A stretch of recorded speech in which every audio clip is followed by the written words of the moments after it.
Welcome, and thank you everybody for joining us today to tell our state legislators to ban fracking now. My name is Michelle Allen, and I'm an organizer with Food and Water Watch. And we are here in Stuart to send a message to Senate President Joe Negron that he must act now to protect our clean water by bringing the ban fracking bill, Senate Bill 462, forward for a vote in the Senate. Fracking is a danger to our drinking water, our health, and our fragile environment in Florida.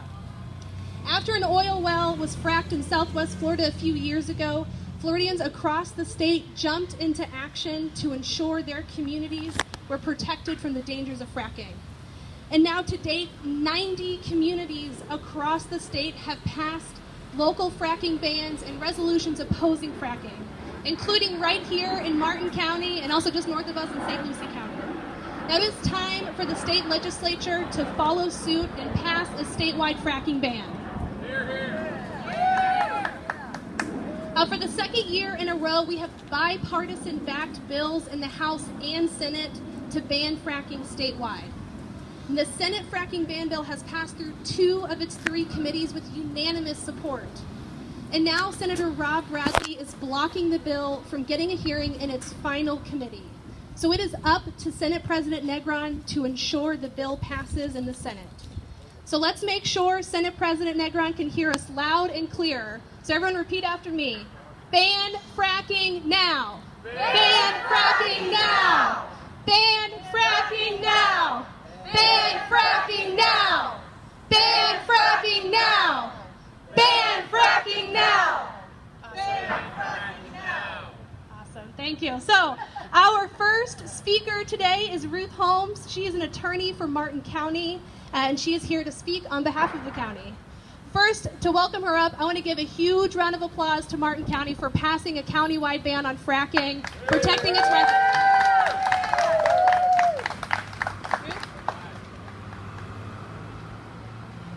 Hi, thanks Michelle. My name is Ruth Holmes. I'm a senior assistant county attorney.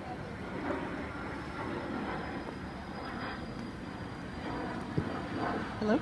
There we go. Hi, I'm Ruth Holmes. I'm a senior assistant county attorney with Martin County. Can you hear me now? Martin County, as most people probably recognize, is one of the counties in the state of Florida that continues to support quality of life for its citizens, its businesses, and all of its visitors. And as an example of that, last year Martin County passed what was at that time probably the most comprehensive ban on hydraulic fracturing in the state. We developed it ourselves. We drew from other ordinances across the country where fracking is an imminent threat or has actually caused some kind of property damages. So we worked closely with our hydrogeologists in coming up with what we thought would be the best ordinance possible to protect Martin County. And there are 3 things that Martin County banned last year. Not only the hydraulic fracturing for exploration and production of oil and gas, we also banned the horizontal drilling technique. So you can't dig a well outside of Martin County's boundaries and then horizontally drill into Martin County's boundaries.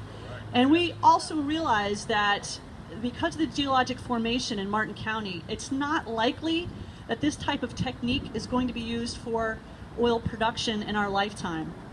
However, you don't know what's going to happen in the future. You don't know what kind of techniques are going to be available in the future. So Martin County went ahead and passed that ordinance. The third thing that we banned in that ordinance, which we think is probably one of the most practically important things for Martin County, is we banned the discharge and disposal of fracking-related fluids, which, as probably most of you know, a lot of times with these fluids, they consider them proprietary, and they won't even let the local regulatory authorities know what's in them. So we think that, like I said, as a practical matter, it was important for the health of the environment and for everyone who lives in Martin County and relies on our clean drinking water supply to go ahead and ban any disposal of those fluids. And that's what Martin County has done on this particular issue. And like I said, we work hard to continue to protect the quality of life for everyone here.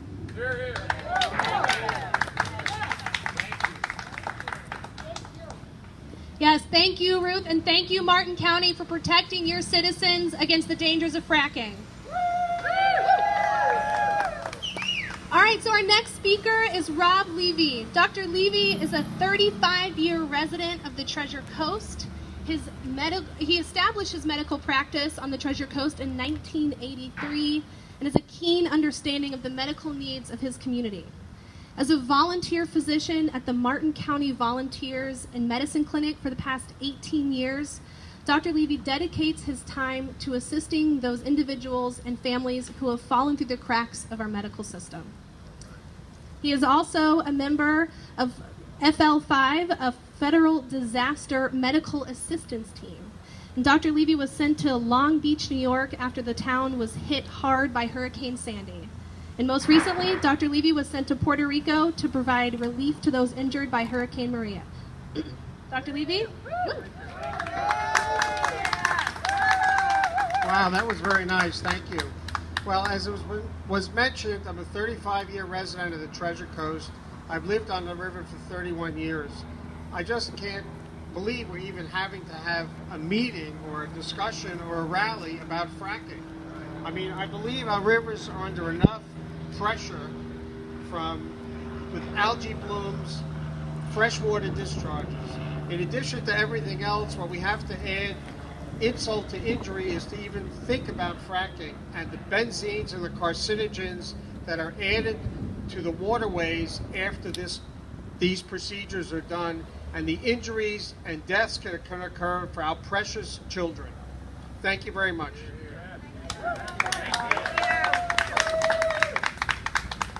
Thank you, Dr. Levy, for all your work to protect public health. Now, our next speaker is Tiffany Parisi. Tiffany is a public health anthropologist and a native of Jensen Beach and a lifetime community advocate for public health issues. She's currently an adjunct professor and teaches humanities and social sciences, specializing in environmental health, conflict resolution, violence prevention, and sex education.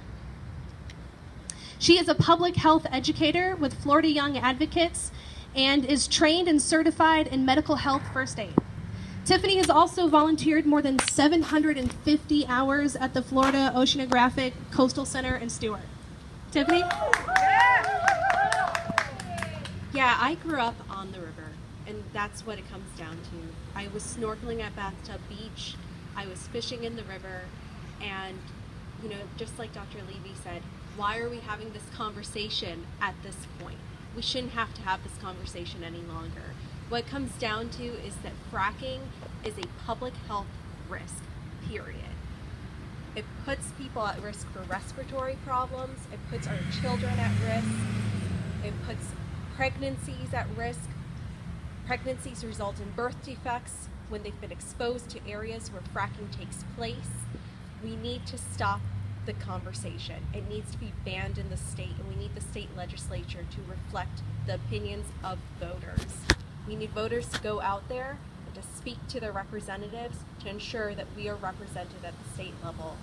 So let's make sure that that happens this year. Make calls to your representatives, to your senators, to ensure that this is banned once and for all. Ban fracking now. Ban fracking now. Ban fracking now.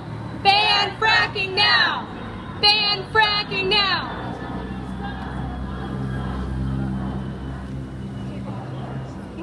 Thank you, Tiffany. Now, our final speaker is Susan Werb. Susan is a leader and community advocate based in St. Lucie County. Originally from Broward, Susan began her advocacy career in the public health system in defense of her own personal health and the health of her students, discovering, proving, and then fighting back against black mold. This South Florida Erin Brockovich and whistleblower moved to St. Lucie County, and while maintaining her role as a teacher, she continues to be active in public health, this time fighting fracking, which she considers a triple threat to her land, her air, and her water. She actively maintains the No Fracking in Florida page and continues to organize around her community to stop the dangers of fracking. Susan? I moved to Stewart in 1994 as a single mom because of the reputation for it being a green, pro-environmental, family-friendly county with great schools. I have watched different things occur after my own experiences with being exposed to black mold, and got more involved with the environment, and then got involved with the River Warriors because of the discharges and what's happening with our water. But in looking at the Everglades and our area here and realizing it is the most biodiverse ecosystem in North America, we are the canary in the coal mine. And so what happens here gets reflected on a much larger scale. Realizing that, when fracking was brought up, I, like many others, actually didn't even believe that it was an actual possibility. Looking into the process and the science of it, it's pretty insane. It is the greatest threat we have right now, and it would nullify all our other efforts. Fracking is no less than ecoterrorism. Okay, since I am a math teacher and I go by the numbers, we don't really understand or change things without measuring them. So 30 days, that's the number of days we can live without food, and that means real food grown on living land. 3 days, that's how long we can live without water. 3 minutes, that's how long we can live without air. Fracking is a triple threat to all of those. 17 states, 80,000 wells. That's what has been impacted by fracking since 2005, often through things like eminent domain. Those wells cannot be undone. Once the infrastructure is in, it's irreparable, the harm is irreparable, it's irreversible. And I have friends in Oklahoma and Pennsylvania, and to hear their horror stories makes me even more concerned for Florida.